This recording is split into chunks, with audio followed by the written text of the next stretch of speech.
Ayan po guys, ang ating lulutuin. Paksiw na bangus po guys. Ayan. Ayan, okra, sili, tsaka pickled, ilalagay natin. Garlic, sibuyas, tsaka bawang. Ayan.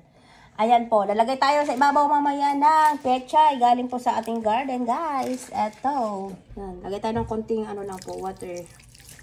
Ayan. Ayan, okay na po yan guys.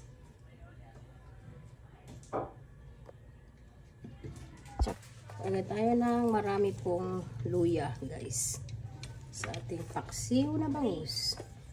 Tsaka lagay po tayo ng sibuyas guys. Ayan, sibuyas. Lagay po tayo ng pickled yung garlic.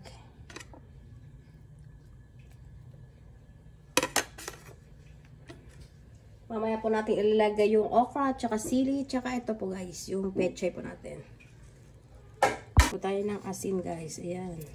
Tsaka paminta. Lagyan natin lahat yan. Lagay tayo ng yung sisirin ko, ayan. Nor. Lagyan tayo ng suka guys.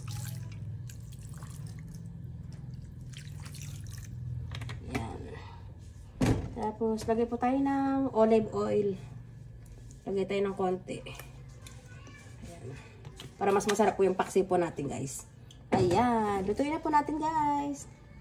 Guys, nilagay ko na po yung okra. Hindi ko na napakita, guys. Ito, lalagay na po natin yung pechay po natin. Ayan. Daming pechay po yan, guys. Para mas masarap.